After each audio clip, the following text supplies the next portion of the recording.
Election results and a look at the fiscal 2014 operating budget on this episode of Barnstable Today. It's Wednesday, May 1st, 2013. I'm Sarah Colvin. 19.5% of Barnstable voters, or about 6,200 people, turned out at the polls for yesterday's primary election. The U.S. Senate seat held by John Kerry for years is now vacant as Kerry's moved on to become Secretary of State.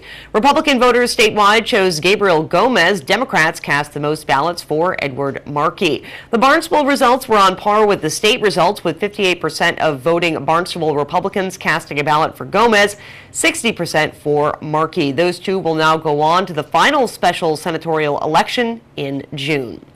Well, last week, Barnstable Town Council finished its work with the capital budget. Barnstable Director of Finance Mark Milne, Town Manager Tom Lynch, and others are hard at work on the fiscal 2014 operating budget, which is due to be heard for the first time by Town Council later this month. I talked with Milne earlier today on Barnstable This Morning. He gave a preview of what we can expect for the fiscal 14 operating budget. There's going to be some, of course, additional investments in the big three areas of the municipal budget. Of course, that being education, public safety, and public works.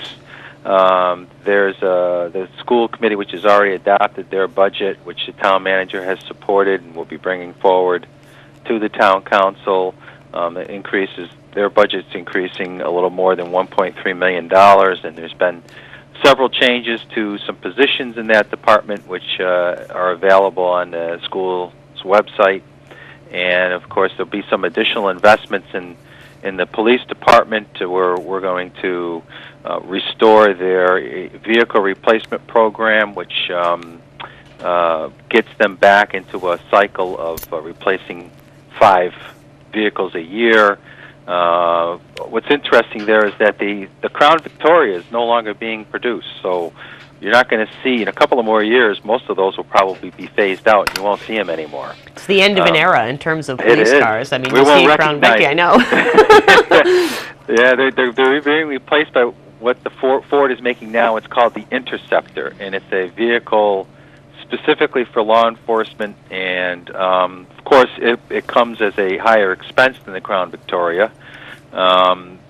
We've been reluctant to transition to them immediately. They actually started introducing them about 18 months ago, but we waited to start replacing our fleet with them so that they could get the kinks out. You never want to buy the first model year of a new vehicle. That's right. That's the advice I get from all of my car guy friends. Don't ever buy the first year of a new release. That's a good advice, and the chief, I think, agrees with that as well. So come fiscal year 14, we will start purchasing these, and you will start seeing them on the streets in Barnstable. So exactly, but the chief did get a good deal recently on a bunch of Crown Victorias, correct? Because they were phasing those out, so we was able to work a good deal on some of those. Yeah, back in our fiscal year 2012 budget, towards the end of the fiscal year, we brought forward a supplemental appropriation to the town council, asking for additional funds so that we could basically advancing the police department's 2013 capital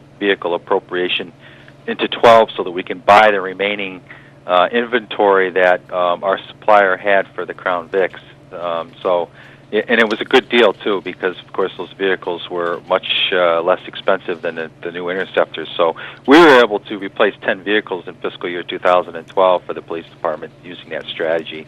It was cost effective, and we got the vehicles that they're used to, and they like. That car has functioned so well for law enforcement for a number of years, and I think they're a little disappointed that Ford phased it out. Absolutely. So moving on from police, what else can we look forward to in this year's operating budget, or fiscal 14's operating budget, rather? Well, I think public, you're going to see some, without providing too many details, I'll leave that for the town manager as his budget proposal. You'll see some additional investment in TPW to help them maintain our physical assets. I mean, we have a lot of grounds and buildings to maintain, and so there will be some additional funding provided there to help them keep up with the multitude of physical assets that they're responsible for maintaining. Indeed. And in terms of, I mean, always when you look at a budget, you have to say, okay, what can we increase? What can we decrease? Was there anything this year that we had to cut back on? No, actually, we didn't. Well, I guess we could say we were able to cut back on some things, and those were utilities. And so we were able to take those dollars and reprogram them into other areas of the budget that needed additional investment, like facilities and grounds maintenance. But we have seen a significant savings on utilities, especially out at the water pollution control facility on Bursa's Way, where, of course, we have the renewable energy out there, projects out there now generating a significant amount of energy that facility consumes, and so there is actually a pretty large reduction in the sewer enterprise fund's budget this year as a result of some significant utility savings. That's really good to know, and Mark, encouraging for the future, as we know. Not only do they have those wind turbines out there, but also the solar field, and we're looking at a new solar panel project at the transfer station and other places around town. So yes. Certainly, perhaps as the years go by, we look at decreasing utility bills, which is always a nice thing.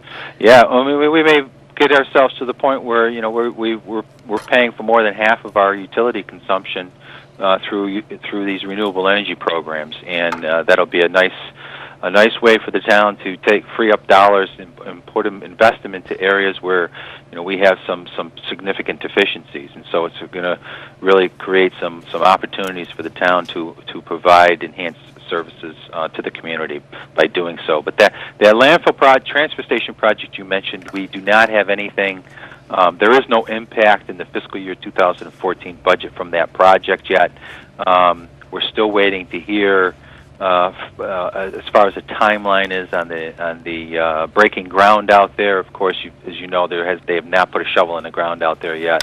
So I don't have a sense as to when we'll start seeing the benefit of that project in fiscal year 2014 yet. So I would imagine next couple of months we should have an answer on that, and we'll probably be coming back to the town council for the budgetary impacts that project might have on the 2014 budget, if any. Absolutely, and I think we're still waiting on finalization details of the Cape and Vineyard Electric Cooperative, who's partnering in that project. So certainly, we'll try and keep up to date on that as best as possible. Yes. Anything else in the operating budget that you'd like to highlight at this point? No, we do have some additional investments in some of our technology. We're repeating once again the investment in software and hardware upgrades for our information technology division, as well as some hardware upgrades in our investigative services operation at the police department.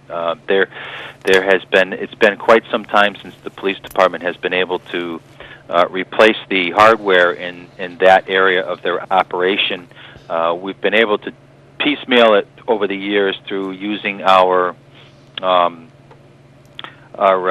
special revenue funds and some grants that we received. But of course, you've heard the federal grants are being scaled back quite significantly as a result of what's happening in the federal budget. So we're going to take some general fund monies and invest it into that area to keep them up to date. I mean, it's such a critical part of the investigative services program that they have to have hardware and software that is relevant and new and that functions for their job. Town Council will begin public hearings on that operating budget in June. With Barnstable Today, I'm Sarah Colvin.